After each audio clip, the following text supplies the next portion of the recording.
So friends अभी हम लोग डेंगू फीवर के बारे में अच्छी तरह से एक एक करके देखेंगे। सबसे पहले अभी हम लोग डेंगू फीवर के बारे में देखेंगे, मतलब वहाँ पे डेंगू का पॉजिटिव ऑर्गेनिजम्स वगैरह क्या क्या है, वहाँ पे उसका इंक्यूबेशन पीरियड्स वगैरह क्या है, वहाँ पे उसके साइंस एंड सिम्टम्स क्या है डेंगू फीवर के, उसके बाद में उसके कॉम्प्लिकेशंस वगैरह क्या क्या है, वहाँ पे उसके इन्वेस्टिगेशन क्राइटेरिया वगैरह क्या क्या करना है, और अच्छी तरह से वहाँ पे उसको ट्रीटमेंट प्रोटोकॉल वगैरह क्या सेट करना है। ये चीज़ें हम लोग एक एक करके डिटेल में अभी अच्छी तरह से देखने वाले हैं फ्रेंड्स वहाँ पे। ठीक है, सो स्टार्ट करते हैं फ्रेंड्स वहाँ पे डेंगू फीवर। ठीक है फ्रेंड्स, हम लोग डेंगू फीवर को हम लोग ब्रेकबोन फीवर भी कहते हैं। ठीक है, so dengue fever also known as breakbone fever. Friends यहाँ पे ब्रेकबोन फीवर क्यों कहा जाता है इसको, क्योंकि फ्रेंड्स हमारे जो डेंगू कैसा है वायरल फीवर है। ठीक है, डेंगू कैसा है वायरल फीवर है, और कौन सा भी वायरल फीवर की फ्रेंड्स एक पेक्युलरिटी रहती है, वहाँ पे पेक्युलर सिम्टम्स वगैरह रहते हैं। कौन से भी वायरल फीवर में फ्रेंड्स पेशेंट को कभी भी फीवर के साथ साथ बॉडी एक रहता है, जॉइंट पेन रहता है, मलेज वगैरह रहता है, मतलब वहाँ पे एक्स्ट्रा फटीग वगैरह रहता है। इसके साथ साथ पेशेंट को जो बॉडी पेन वगैरह रहता है, मतलब माइल्जिया वगैरह रहता है। ऐसी कैसे कंडीशन में फ्रेंड्स ये जो बॉडी पेन, हेडेक, इसके साथ साथ पेशेंट को जो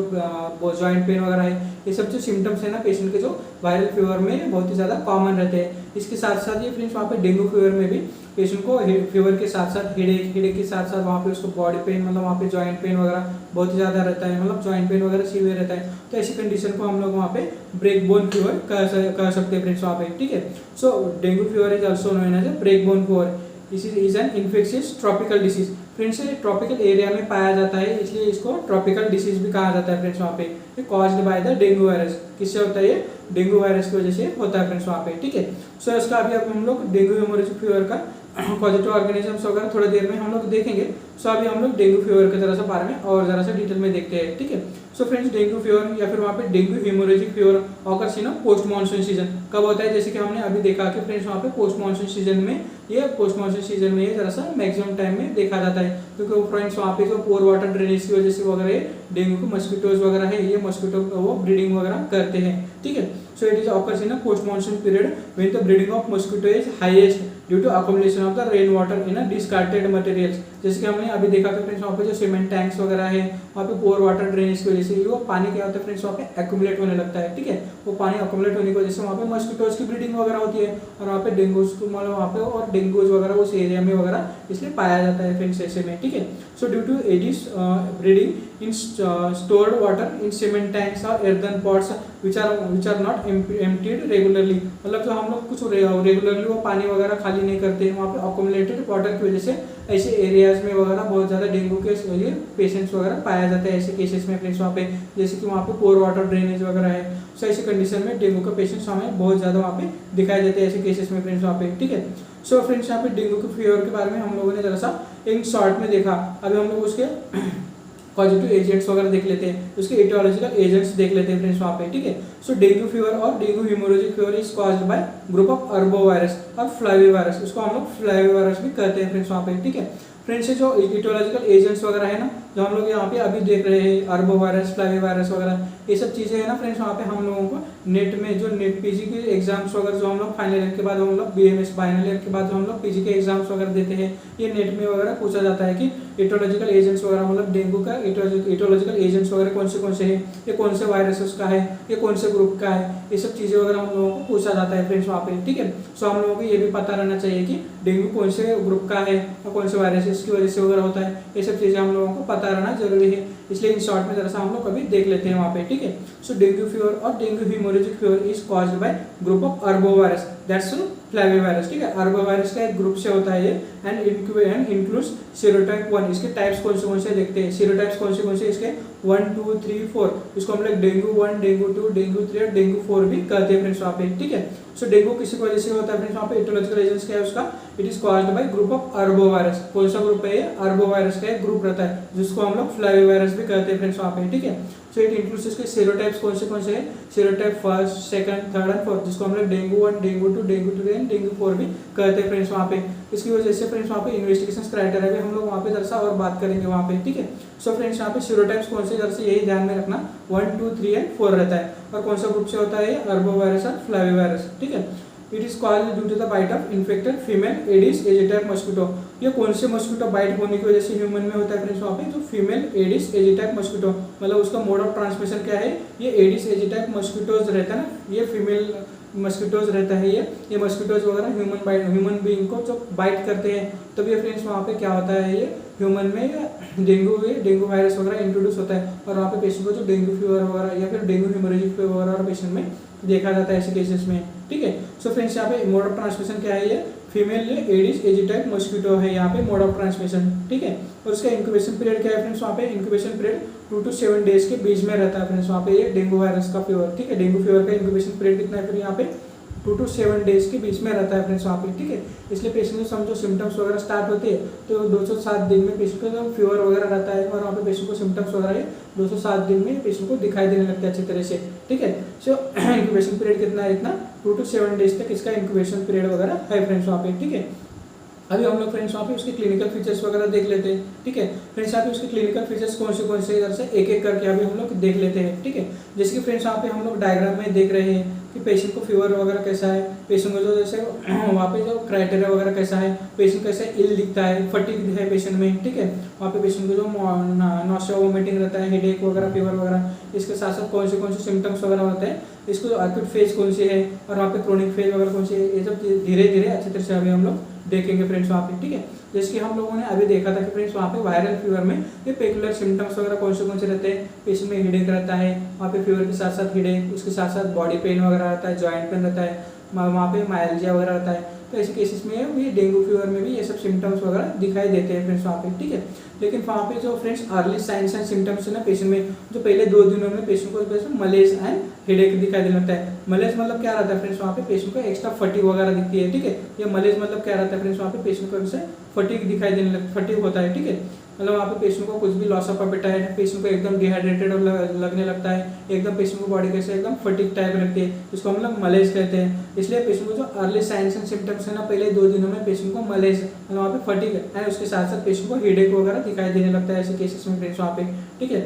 बाद में फ्रेंड्स जब एक्यूट ऑनसेट होता है पेशेंट का, मतलब वहाँ पे जो पेशेंट को फीवर होना स्टार्ट हो जाता है, उसके साथ साथ फीवर को कैसा पेशेंट फीवर के साथ साथ पेशेंट को बैक एक रहता है, या फिर वहाँ पे आर्थराल्जिया रहता है, और वहाँ पे जो मोर देन 2 जॉइंट्स में, वहाँ पे मोर देन 3 जॉइंट्स में पेशेंट को कैसा रहता है, जॉइंट्स पेन वगैरह रहता है, जिसकी हम लोगों ने अभी स्टार्टिंग में देखा था कि ब्रेकबोन फीवर भी कहा जाता है, क्योंकि पेशेंट में क्या रहता है फ्रेंड्स, वहाँ पे आर्थराल्जिया रहता है, और वहाँ पे मोर देन 2 जॉइंट्स में पेशेंट को कैसा रहता है, पेन वगैरह होना स्टार्ट होता है, ठीक है।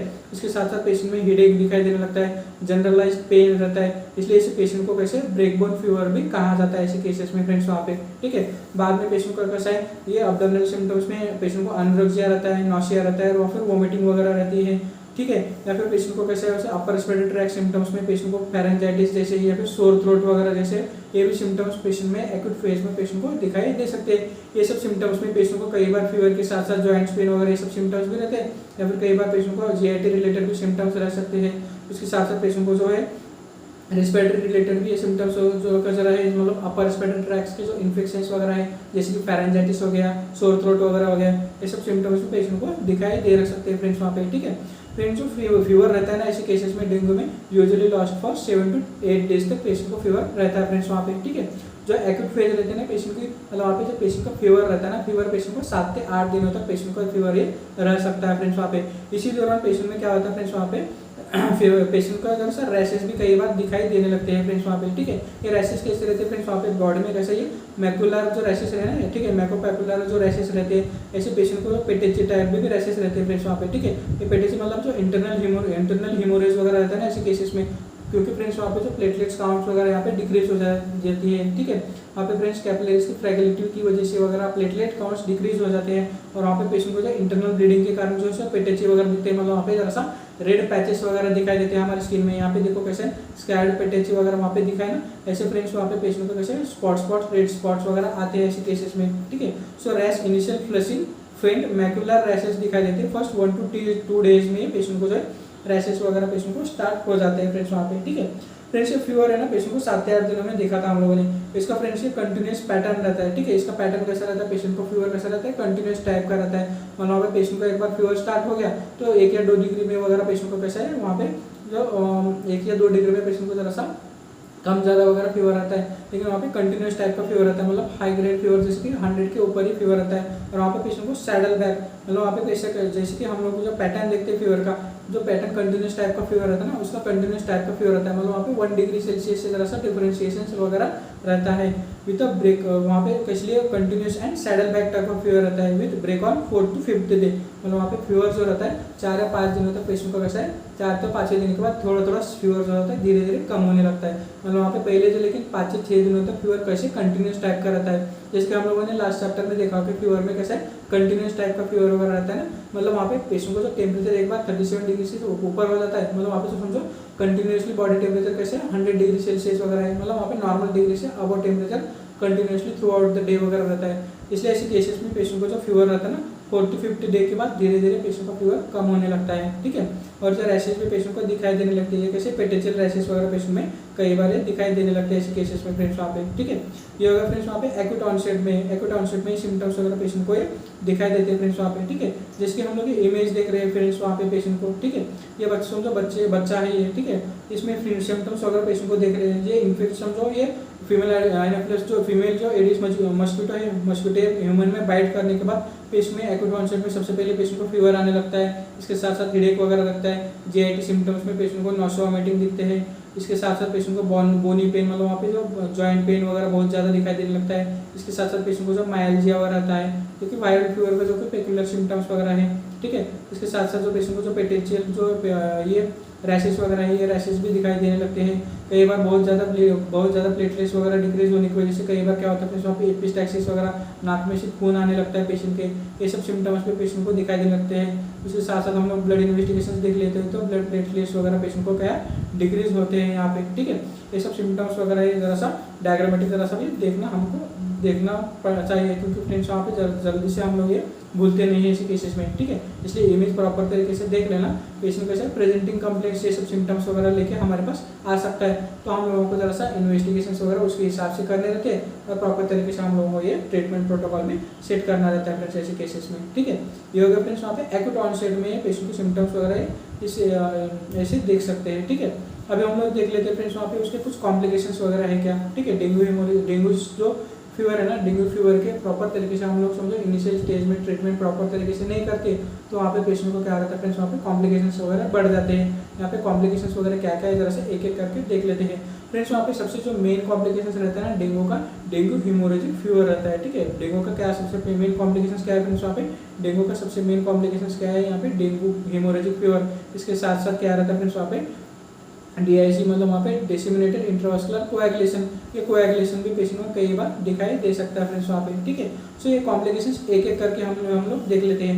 ये कॉम्प्लिकेशंस के नाम सबसे पहले देख लो। यहाँ पे पेशेंट के कॉम्प्लिकेशंस कौन से हैं, ये डेंगू हेमोरेजिक फीवर है, या फिर वहाँ पे डिसेमिनेटेड इंट्रावास्कुलर कोएगुलोपैथी है, या फिर वहाँ पे कैसा है डेंगू शॉक सिंड्रोम वगैरह है।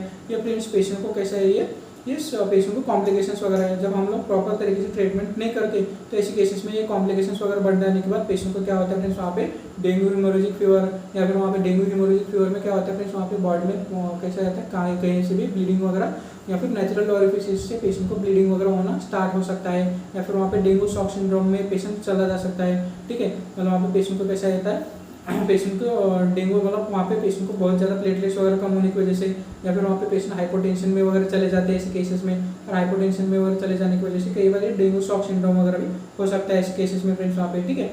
ये अभी हम लोग एक एक करके देख लेते हैं कि उसके सिम्टम्स वगैरह क्या क्या है। वहाँ पे ये डेंगू हेमोरेजिक फीवर और वहाँ पे डेंगू शॉक सिंड्रोम कैसे डेवलप होता है, ये जरा सा हम लोगों को देखना बहुत ही ज़्यादा जरूरी है। यहाँ पे ये इमेज थोड़ी देर में हम लोग देखेंगे। सबसे पहले अभी हम लोग वहाँ पे डेंगू हेमोरेजिक फीवर कैसे होता है जरा सा देख लेते हैं फ्रेंड्स वहाँ पे, ठीक है। फ्रेंड्स ये डेंगू के जो कॉम्प्लिकेशंस है ना, जो डेंगू को कॉम्प्लिकेशंस क्यों होते हैं जरा सा ये देख लेते हैं सबसे पहले। फ्रेंड्स यहाँ पे डेंगू फीवर होने के बाद पेशेंट को क्या है ये वायरल फीवर है, ठीक है। यहाँ पे डेंगू में क्या होता है फ्रेंड्स वहाँ पे समझो यहाँ पे कैपिलरीज है, ठीक है। ये जरा सा डायग्रामेटिक हम लोग जरा सा देख लेते हैं कि डेंगू में एक्चुअल होता क्या है। फ्रेंड्स यहाँ पे डेंगू जो है ना, डेंगू जो वायरस जो है हमारे बॉडी में ये बाइट मतलब वहाँ पे बॉडी में जब ये इंटर कर देता है तो फ्रेंड्स यहाँ पे जो हमारे कैपिलरीज रहती है, ठीक है, ब्लड कैपिलरीज क्या होता है फ्रेंड्स वहाँ पे फ्रेगिलिटी होती है। मतलब वहाँ पे जो होता है ये फ्रेगिलिटी मतलब क्या होता है फ्रेंड्स वहाँ पे कैपिलरी वॉल ब्रेक होने लगती है, ठीक है। जब ये कैपिलरी वॉल ब्रेक होने लगते हैं फ्रेंड्स, कैपिलरी वॉल जब ब्रेक होने लगती है तो कैपिलरी क्या करते हैं फ्रेंड्स वहाँ पे कैपिलरीज की फ्रेगलिटी रहती है। फ्रेगलिटी मतलब क्या होता है फ्रेंड्स, वहाँ पे कैपिलरी के वॉल जो रहते हैं ना लूज पड़ जाती है, और वहाँ पे जो प्लेटलेट्स वगैरह है, यहाँ पे जो प्लेटलेट्स वगैरह है, हमारे प्लेटलेट्स वगैरह कैपिलरी से लीक होने लगते हैं फ्रेंड्स वहाँ पे, ठीक है। इसको हम लोग प्लेटलेट्स वगैरह हमारे बॉडी में से, ब्लड वेसल्स में से प्लेटलेट्स वगैरह बाहर आते हैं फ्रेंड्स। यहाँ पे हम लोगों को पता है कि प्लेटलेट क्या करता है हमारे बॉडी में, सोल्यूट है, ठीक है। प्लेटलेट क्या है हमारे बॉडी में, सोल्यूट है। और वहाँ पे प्लेटलेट क्या करता है फ्रेंड्स, हमारे बॉडी में ये फ्लूइड वगैरह रहता है, फ्लूइड अकोमुलेट करने का, मतलब वहाँ पे फ्लूइड पकड़ के रखता है, फ्लूइड अकोमुलेट करने का काम करता है हमारे ब्लड वेसल में। मतलब वहाँ पे समझो प्लेटलेट्स वगैरह डिक्रीज होते हैं, मतलब वहाँ पे समझो कैपिलरीज में से प्लेटलेट्स वगैरह वहाँ पे लीक होते हैं। तो ऐसे केसेस में क्या होता है फ्रेंड्स, वहाँ पे प्लेटलेट्स वगैरह लीक होने की वजह से यहाँ पे बॉडी का जो फ्लूइड रहता है, फ्लूइड भी वहाँ पे लीक हो जाता है फ्रेंड्स वहाँ पे, ठीक है।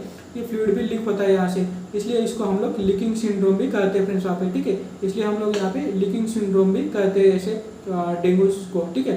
तो डेंगू का लीकिंग सिंड्रोम क्यों कहते हैं, क्योंकि फ्रेंड्स वहाँ पे हमारे बॉडी में से जो ब्लड वेसल में से क्या होता है, ये प्लेटलेट्स वगैरह लीक होने लगते हैं, ठीक है। जो प्लेटलेट्स वगैरह लीक क्यों होते हैं, क्योंकि वहाँ पे ब्लड वेसल्स की जो कैपिलरी रहती है, ब्लड वेसल की जो कैपिलरी वॉल रहती है वो वीक हो जाती है, और वहाँ पे ब्रेक होने की वजह से यहाँ पे प्लेटलेट्स वगैरह वहाँ पे बॉडी में से या ब्लड वेसल में से लीक हो जाती है। इसको इसलिए हम लोग वहाँ पे लीकिंग सिंड्रोम कहते हैं फ्रेंड्स वहाँ पे, ठीक है। इसलिए वहाँ पे जो प्लेटलेट्स वगैरह वहाँ पे पेशेंट को जब प्लेटलेट्स वगैरह पेशेंट को लीक होने की वजह से पेशेंट को जो फ्लूइड्स वगैरह है, फ्लूइड भी पेशेंट को अकोमुलेट होने लगता है। इसलिए ऐसे केसेस में क्या होता है फ्रेंड्स, वहाँ पे पेशेंट ने कई बार ये फ्लूइड वगैरह, ये असाइटिस है या फिर प्लूरल डिफ्यूजन वगैरह है, ये फ्लूइड वगैरह जो हमारे ब्लड वेसल में से ये बाहर आके हमारे प्लूरल डिफ्यूजन में या फिर वहाँ पे लंग्स एरिया में जो कुछ मतलब वहाँ पे जो अब्डोमिनल कैविटी है, अब्डोमिनल कैविटी में मतलब वहाँ पे जो प्लूरल डिफ्यूजन, असाइटिस वगैरह ये सब सिम्टम्स वगैरह उसी की वजह से दिखाई देने लगते हैं ऐसे केसेस में फ्रेंड्स वहाँ पे, ठीक है।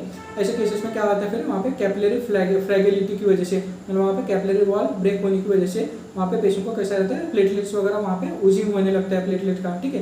ये कैपिलरी वॉल वगैरह ब्रेक होने की वजह से वहाँ पे प्लेटलेट्स का ओजिंग होने लगता है, ठीक है। ये प्लेटलेट्स वगैरह बॉडी में से बाहर आ जाते हैं, ठीक है।